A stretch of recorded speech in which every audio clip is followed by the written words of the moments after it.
I want to start this out with a fun question, because there are really serious issues involving national security, peace around the globe. I mean, you're at the highest level of discussions, and we're going to get into a lot of the hot spots and success and all that. But I've got to ask you, there's a show that's come out. It's called The Age of Disclosure. Okay, I know everyone probably, right? Everyone asks you about it? Sure. It's a new documentary. We had repeated instances of something operating in the airspace over restricted nuclear facilities. It's not ours, and presidents operate on a need-to-know basis. Okay, that is... So a couple points on it. First of all, I'm not disavowing that. It was an interview that was done almost maybe 3 or 4 years ago when I was in the Senate. So it wasn't recent. The second point I would make, I was describing the allegations that people have come forward with. I had people that came forward to us. You know, some of these people were Navy pilots, admirals, generals, whatever, that would come forward and say, that there were programs in the U.S. government that not even presidents were made aware of. So I was describing what people had said to me, not things that I have firsthand knowledge of in that regard. A little bit of selective editing, but it's okay, because you know, you're trying to sell a show there. But the fundamental comments, I haven't seen it, but the clips I've seen and people have shown me are fundamentally true, and that is, there are things, we know this has been documented, there have been things that fly over the airspace, restricted airspace, be it where we're conducting military exercises or the like, and everyone in the government says they're not ours.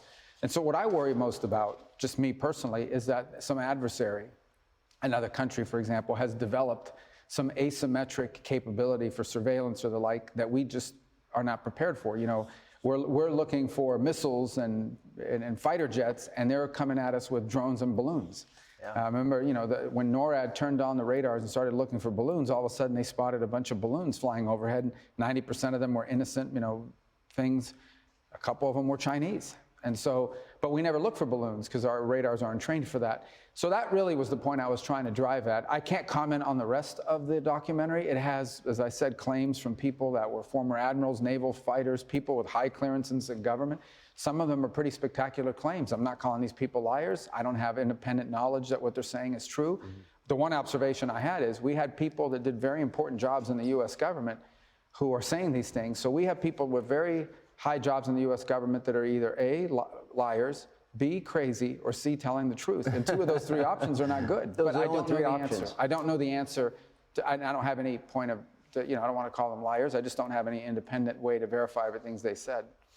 I spent time, I've been talking to the mother of the National Guardsmen that's in a hospital here in D.C. who's clinging to life.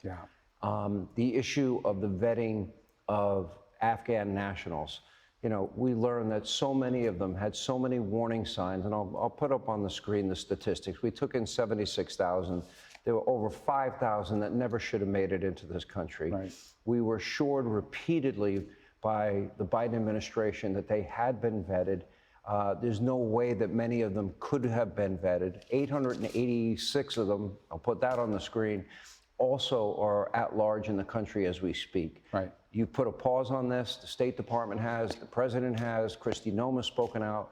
Where are we with all of this, and how dangerous is this? Well, the pause is actually, you know, we've announced it, but in fact, we've been much more careful since we took over, with a lot of pressure on us, by the way, to let more people in. So many of them served as interpreters alongside us in Afghanistan, and so their lives were at risk. So we had a lot of pressure to begin with, but we've slowed that process down from day number 1 to take an extra look at people. Here's the problem with vetting people. You can't have a perfect vet no matter who that person is, for a couple reasons. The first is you can only vet information that exists, right? So it is possible that in many cases, there are things about these people you just don't know. No matter how much you vet them, you know, you just don't have certain information. And in some parts of the world where there's very limited documentation, very limited, you can't just go out and interview people in many cases because of the presence of the Taliban, et cetera. It becomes very difficult. The second thing you can't vet, you can vet what people have done in the past. You can't bet what people might do in the future. There's another dynamic at play here, and that is you could allow someone into our country who has no history of radicalization. Perhaps they even have worked with you in the past, but they are susceptible to radicalization once they enter the United States because they don't assimilate well, because they fall victim to some of this online propaganda and efforts to radicalize people. And 2 or 3 years later, you find that they have radicalized. That is a threat. That is a real threat. It is a threat for everyone. We have homegrown people in the United States born here that have been radicalized.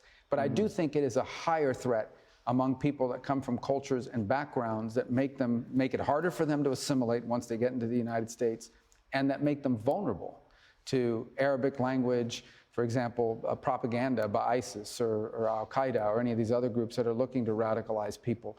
So look, the bottom line is there is no effective way to allow hundreds of thousands of people to enter any country in the world and not face consequences. You take 100,000 people from anywhere in the world, and you're going to have some percentage of them that turn out bad. Either they turn into criminals or potentially terrorists.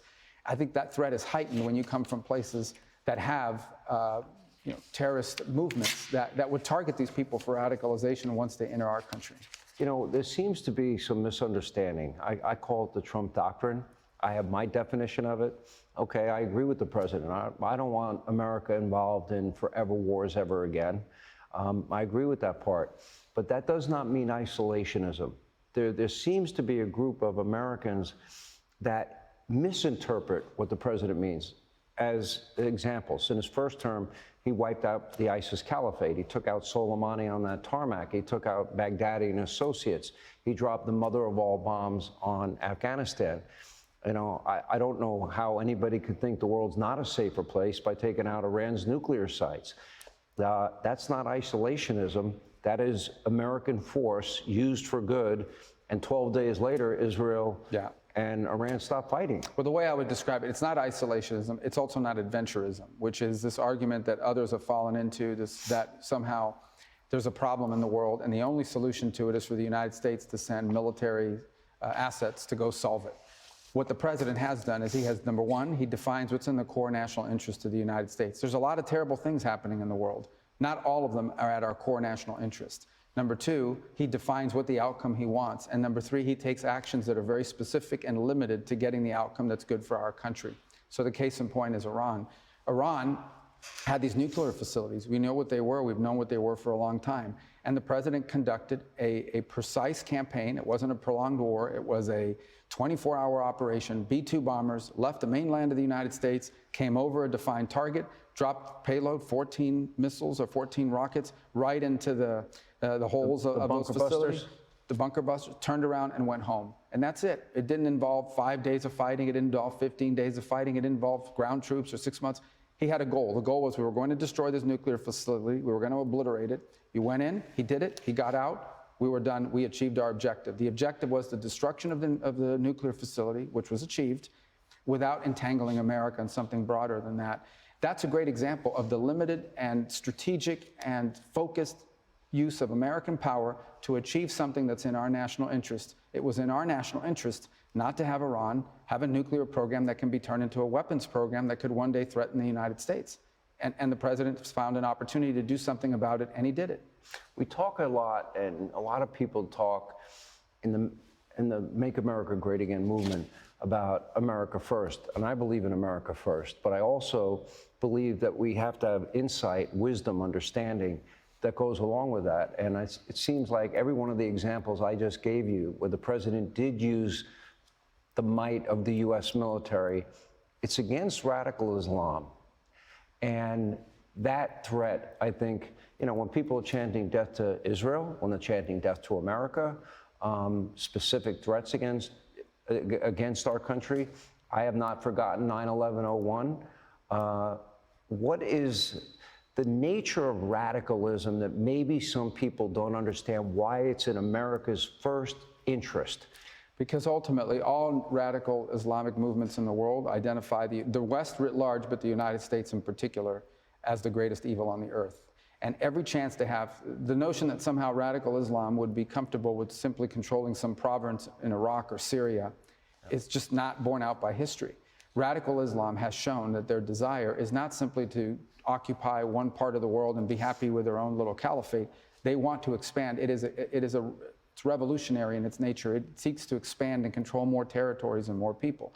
And radical Islam has designs openly on the West, on the United States, on Europe. We've seen that progress there as well. And they are prepared to conduct acts of terrorism.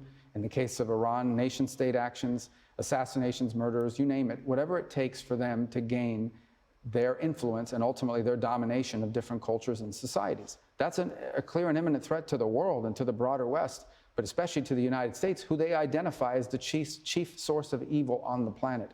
Okay, the reason why they hate the Kingdom of Saudi Arabia, the leadership of the UAE, of Bahrain, is because they've allowed the United States to partner with them. That's why they hate them. They consider them infidels for it. They hate Israel. But they also hate America, and they hate anywhere in the world that we have influence. They seek to attack it, including here in the homeland. If you look at the domestic terrorists, at the attacks that have happened here domestically, the overwhelming majority of them have been inspired by radical Islamic viewpoints. And that includes the shooting in the Pulse nightclub in Orlando, Florida. That includes the Saudi pilot in Pensacola, my home state, 2 attacks that people seem to have forgotten. It's also my home state. I know it is. Congratulations on that. You were my senator for a while. I was. You got promoted. Let me move to Venezuela if I can, then we'll go to Ukraine. In Venezuela, it seems like America is showing its military presence. We've been taking out narco-terrorists, a conflict about, and Pete Hegseth, the Secretary of War, addressed this earlier today, in terms of the chain of command and taking out the right decision to take out these boats that are bringing drugs into our country that are killing Americans. Maduro's been basically told by the president to get out. Are we on the verge of a possible conflict here? No, so there are a couple things that I would say about it. The first is what the president has authorized is a counter-drug mission in the region. The fact that Maduro is upset about it tells you that drugs are coming out of Venezuela. If you look at these boats, the Maduro regime is not a legitimate government. What it is it's a transshipment organization. It allows cocaine and other drugs that are produced in Colombia to be trafficked through Venezuelan territory, and with the cooperation of elements of the regime, are allowed to sail out on airplanes and leave Venezuela on airplanes and ships headed towards the United States. So they openly cooperate with the drug dealers. In addition to that, the Venezuelan regime is a source of instability in the entire region. Over 8 million Venezuelans have flooded into neighboring countries as a result of the regime's activities within their own country, including into the United States. They also happen to be the foothold of Iran. That's not spoken about enough. Iran, its IRGC, and even Hezbollah has a presence in South America, and one of their anchor presence, especially for the Iranians, is inside of Venezuela. So we just finished talking about Iran and the hostility it has towards the United States. Where they have planted their flag in our hemisphere is on Venezuelan territory with the full and open cooperation of that regime. So the fact that Maduro feels threatened by the presence of U.S. assets in the region and a counter-drug mission, it proves that he's into the drug business. And by the way, it's not me saying it. I'm not just making this up. This was an indictment that came out of the Southern District of New York back in 2020, an indictment. It was undisputed until the president decided to do something about it. No one disputed that Maduro was in the drug trafficking business. No one. Yeah. Now that he's doing something about it, you have all these people on the left and others that are coming out saying, well, it's not true and it hasn't been proven. We have an indictment by a grand jury, not by politicians, by a grand jury in the Southern District of New York that indicted him and a bunch of people in the regime. So that's what's important to point out here. Now, all that being said, I also, it's interesting, if an aircraft carrier of the United States was deployed off the coast of Japan, or was the coast in the Pacific somewhere, or was deployed in the Mediterranean, or in somewhere off the coast of Europe, everybody would be happy because it would show America's commitment to our security partnerships that we have around the world. But somehow if an aircraft carrier and our naval assets are deployed in our own hemisphere, that's problematic. I would say that if you're focused on America and America first, you start with your own hemisphere where we live. What happens here, I'm not saying things that are happening halfway around the world are not important. I'm saying what happens in our hemisphere impacts us faster and more deeply than something that's happening halfway around the world. Let me ask similar questions.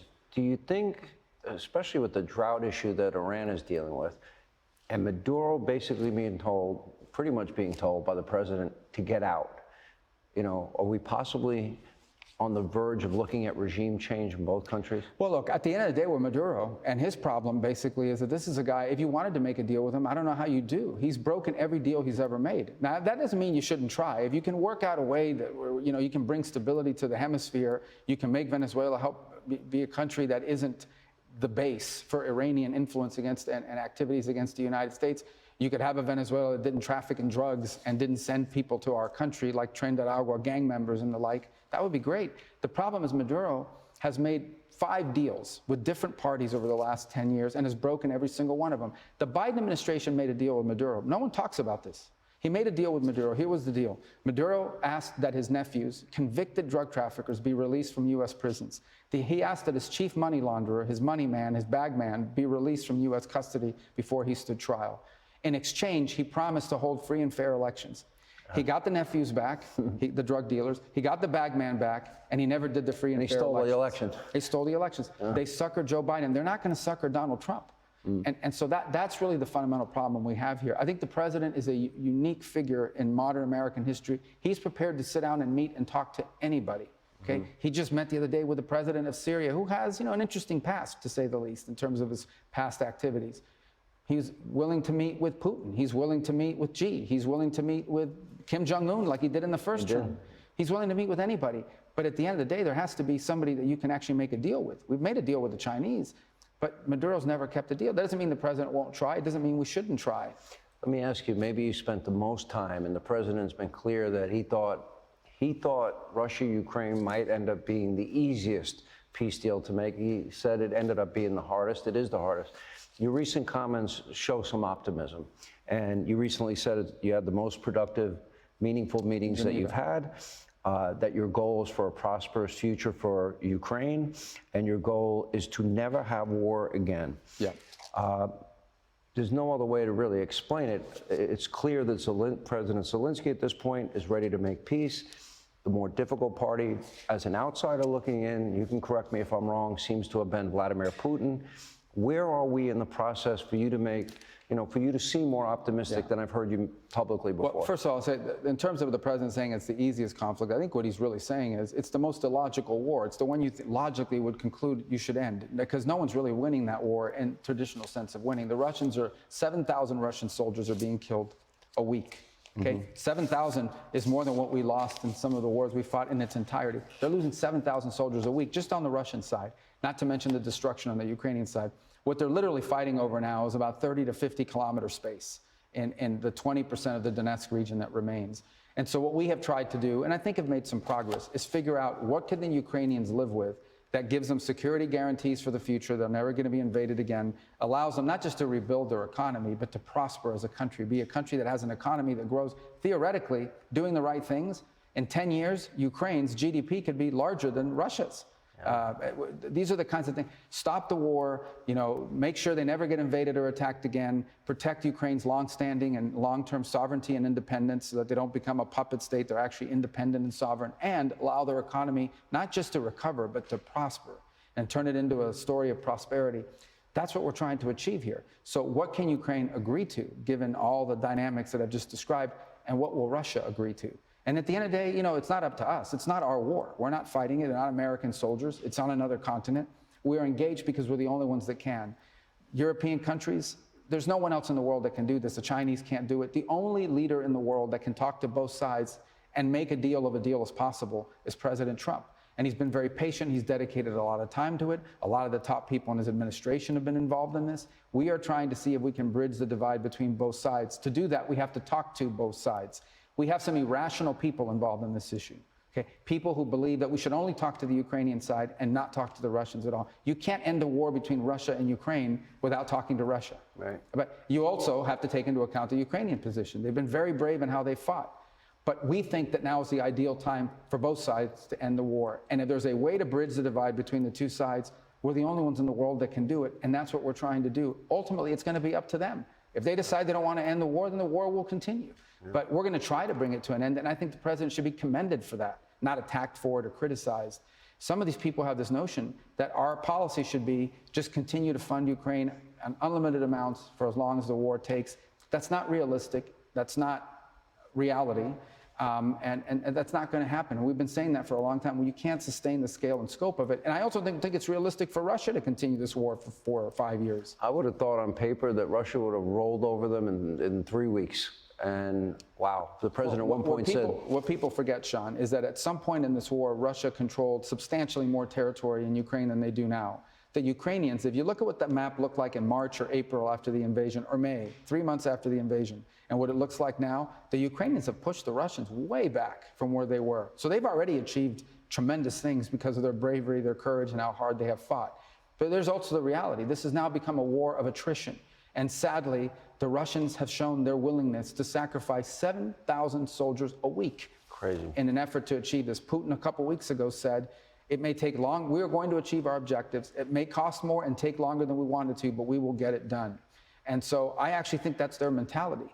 And what we're trying to see, is it possible to end the war in a way that protects Ukraine's future, that both sides could agree to? That's what we're trying to find out. And I think we've made some progress, but we're not there yet. How confident are you? Last question. It's hard to tell about confidence level on it, because ultimately, you know, the decisions have to be made, in the case of Russia, by Putin alone, not his advisors. Only Putin can end this war on the Russian side. So I think we're going to explore. We have tried to bring both sides together and see what proposals we could come up with that both sides could live with. We're going to do everything we can to make it work. That's what we've been doing for 10 months. That's been our aim and our goal here the entire time. I think we've made some progress. We've gotten closer, but we're still not there. We're still not close enough. But that could change. I hope it changes. Hey, Sean Hannity here. Hey, click here to subscribe to Fox News YouTube page and catch our hottest interviews and most compelling analysis. You will not get it anywhere else.